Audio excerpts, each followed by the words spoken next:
begin at the Arkham Asylum for the criminally insane. Batman had apprehended Joker like so many times before, but this night was different. The maniac had prepared a trap in the midst of Batman's deadliest foes. Can you smell the excitement in the air? Ha ha! No? Must have been one of the guards then.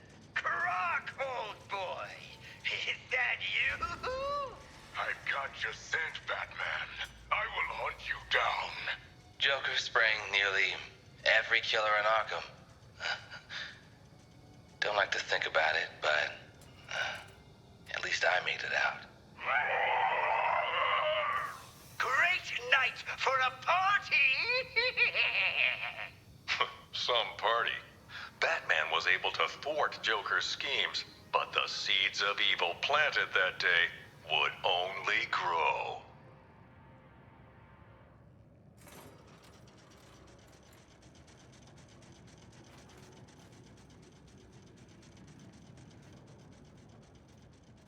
Funny thing is, we didn't even have an Arkham Asylum. We had to make do with Barkham Asylum, and it was only for dogs. Bad dogs. I'm kidding. We had the asylum, and boy, it got juicy in there. The strongman Bane was secretly imprisoned and experimented on in Arkham's depths to create a powerful new strength serum, Titan. Serial killer Victor Zsasz was let loose on the island, claiming several more lives that night, marked indelibly on his skin. As a last resort, Joker used his own experimental Titan mixture. The super serum warped his body to match his twisted mind. But it wasn't enough to defeat Batman.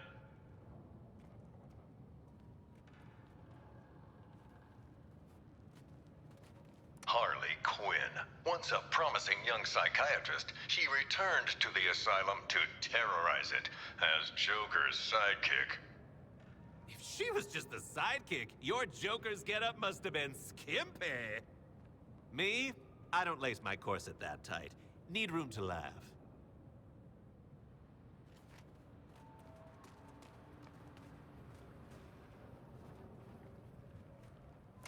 Following the fall of the asylum, Gotham's skid rows were turned into the super prison, Arkham City.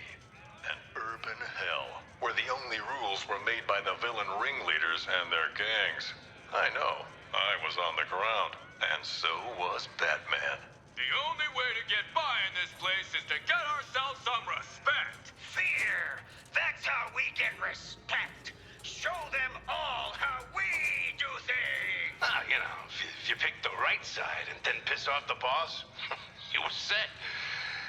At least, till the bat showed up anyway.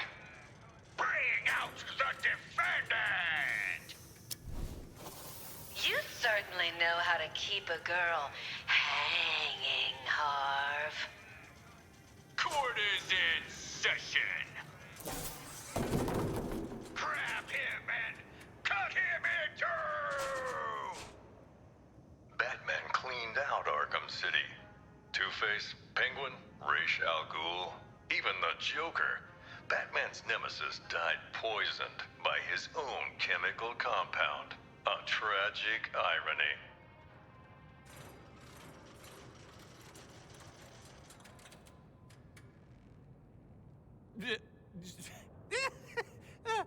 Just to be clear, they turned Gotham's low-income neighborhoods into a privately owned prison state. And it didn't work. Well, there goes my pitch for mayor.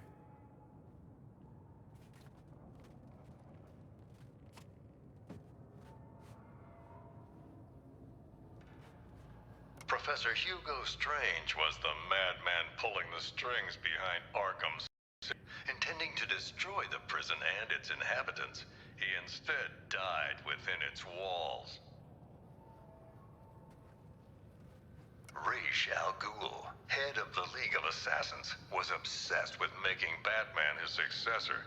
But Al Ghul underestimated Batman, and it would be his downfall. Professional killer Deadshot was hired to assassinate several VIP targets, like myself, and Bruce Wayne and Batman. Close calls with death that night.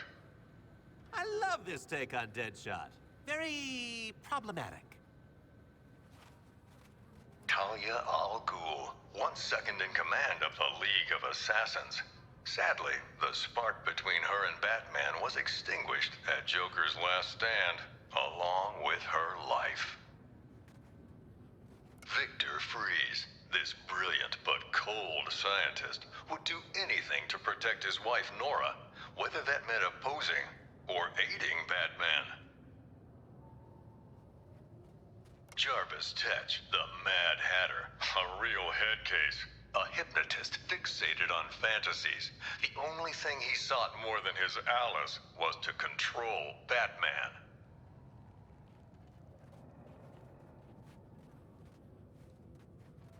Solomon Grundy wasn't just a nursery rhyme.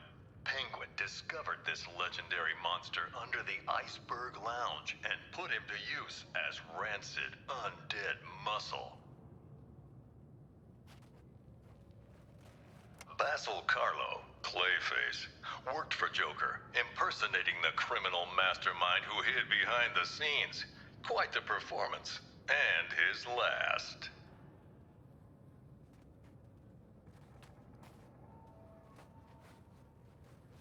Batman and Joker's rivalry finally ended in Arkham City. I don't doubt Batman would have saved the maniac if he could, but the Titan poison ensured this was Joker's last laugh.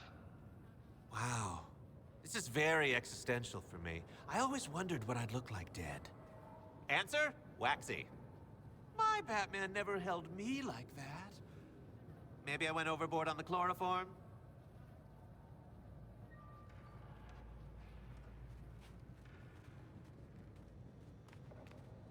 The city's darkest hour was yet to come. Gathering Batman's remaining foes into an unholy alliance, the crazed Scarecrow plunged Gotham into a waking nightmare. Welcome to Gotham, the city of fear. You thought me gone, didn't you, Batman? Lost in the waters beneath Arkham. But like all submerged, forgotten fears, eventually I returned. My fire crew was trapped, but we owe Batman our lives. He just kept pushing himself past the limit. Batman turned back the tide of fear, reclaimed the city. But at what cost? In defeating Scarecrow, his identity was revealed to the world.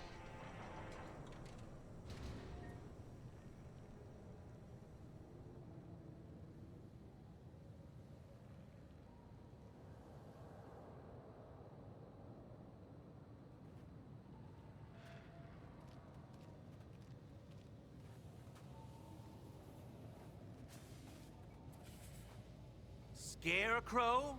Where I come from, something like this would be considered tasteless.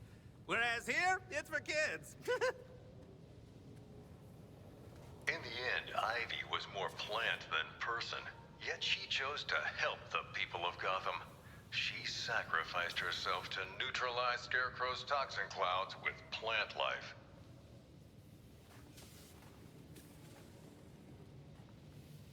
The pyromaniac Garfield Lynns thought he could indulge in the chaos, striking not just Gotham's buildings, but the fire departments protecting them. Who was the Arkham Knight?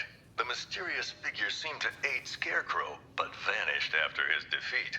I believe his methods were very similar to the vigilante Red Hood.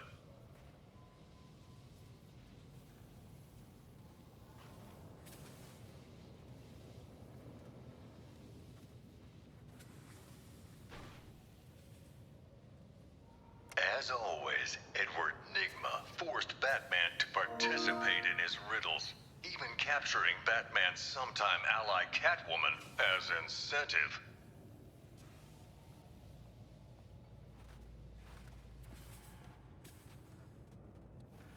Last Laszlo Valentine is one sick individual. A freakish surgeon whose idea of making his patients better was changing them into featureless dolls.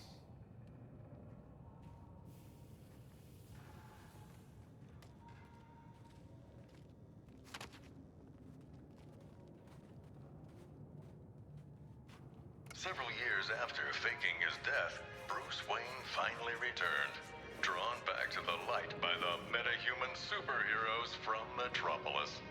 They asked Batman to join the Justice League. He accepted.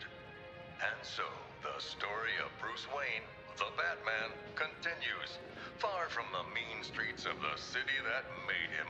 I'm Jack Ryder. Thanks for taking this journey with me. Wow, they're just like us. I'd blow them right up if I could.